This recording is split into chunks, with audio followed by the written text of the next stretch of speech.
Thanks for clicking on the video. My name is David Pendleton, and I'm going to cover Grunberg Slopes hole number 2, which is a long par 5 that's currently located on tour number 8. So, if you're looking for more Tour 8 content, remember you can hit the playlist section of my channel and you can find everything you're looking for neatly organized, including all the tournament walkthroughs that I do as well. If you would like to know more about my strategy heading into Tour number 8, you can look in the description below and take a look at my Tour 8 strategy video.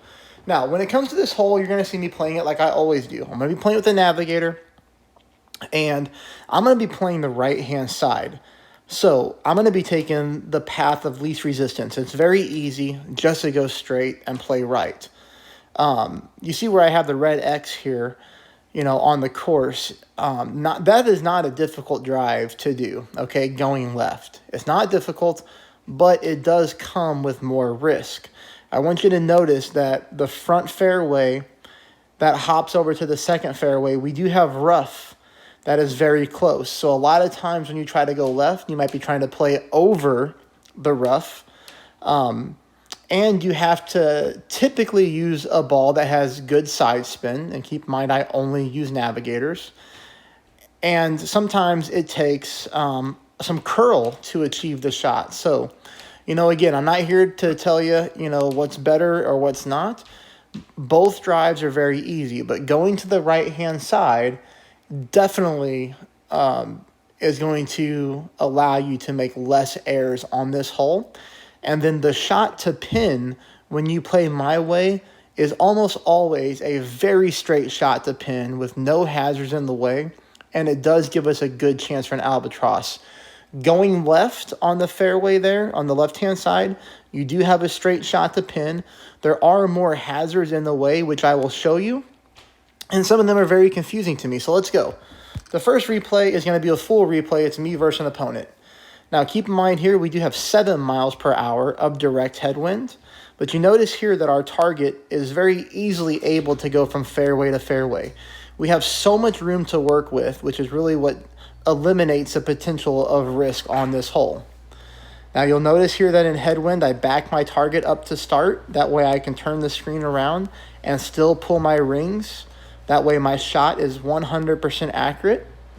And here I hit a great ball to the left, and you're going to see that we still have room to work with even with a great shot. Now, it's close, but the nice part is we still land on the fairway.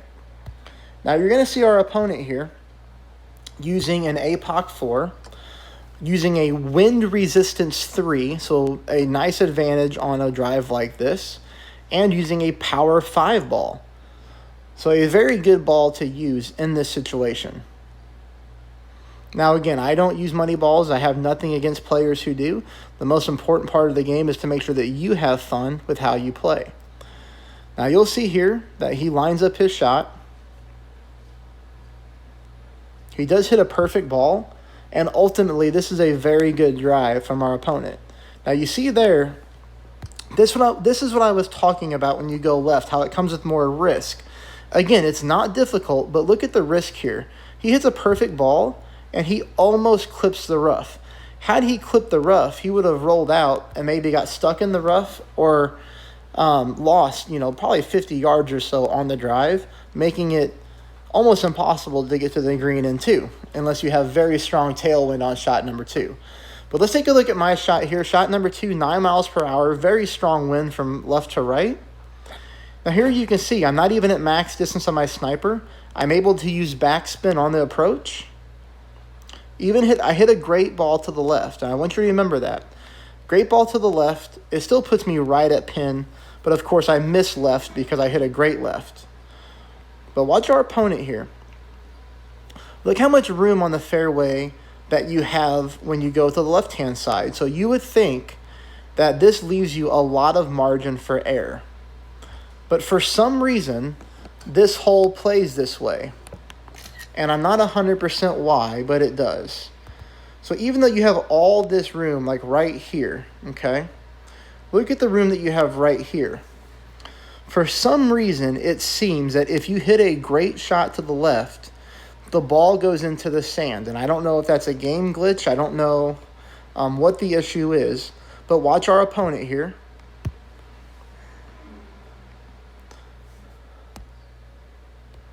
And then also I want you to notice the wind. The wind is 8.4 miles per hour. That's blowing very strong from left to right. He barely hits a great shot to the left. And this ball goes directly into the sand. That is one reason why I don't play the left-hand side on the drive. And this happens much more common than you would think. So, we pick up the win on that hole against a money ball, which I always like. Now, this is another replay of an opponent who's using the same ball, who is going on the left-hand side. And this is also one disadvantage when you go left. If you don't get a lot of distance on your drive, you have to try to play over the sand and you have to try to play over the rough to get to the green. Or what you would have to do is you would have to move your target, right? You would have to move it over here. So this would now become your target. And then you have this in the way. So then you have to curl your ball over here this way to try to get to the pin. That leaves a lot of room for error, especially in a headwind shot to where you're probably going to have to overpower your ball. And you see our opponent here goes with about half of a ball of overpower. He's probably trying to keep his needle as good as possible without it being too shaky, but just can't do it. He hits the sand and rolls out and has to make this shot just a tie on the hole. So we pick up another win here against another money ball. And as you can see, I'm putting in for essentially the win in this situation. All right, so I'll just show you a couple more drives going right. Now, again, this is 9 miles per hour. So just take note here that even on 9 mile per hour direct headwind,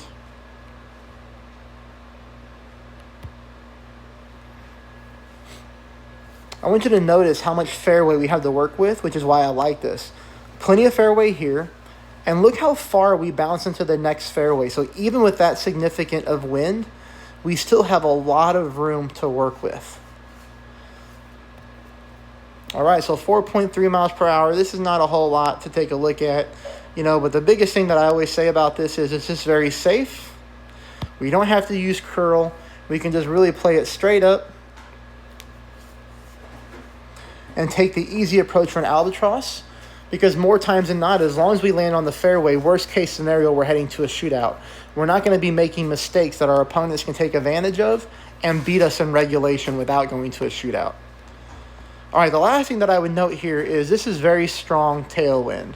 And what some players like to do when you get this is try to send the ball over the sand and the rough.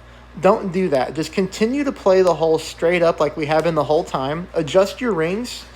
You don't need to push up into max. You can take a controlled shot and still get a ton of distance on the drive. One thing to note is even though this is a par 5, we don't have to smash the ball up very far in order to make it to the green in 2.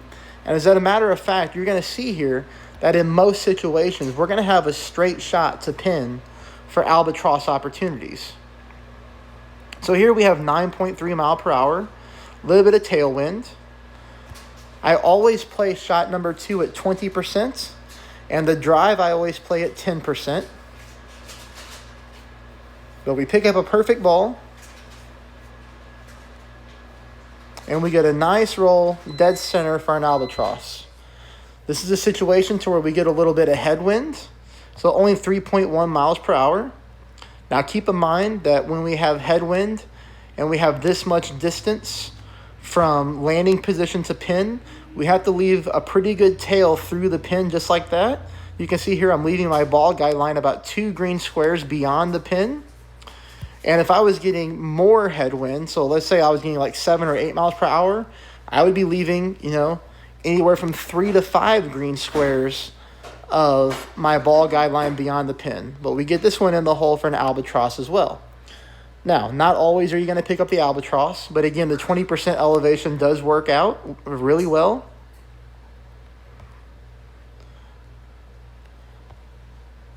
When we approach the hole this way, we don't have any hazards to worry about. Here's another perfect ball. And as you can see, we're always coming in very close to the pin. Like I said, they're not all going to drop, but if you know rings and you play this elevation, you are going to be close more times than not with a perfect ball. As you can see here, another perfect ball. And we come in very close, to the Albatross. We missed that one by about 1/4 of a green square, that's all. Last replay here, this is going to be more headwind.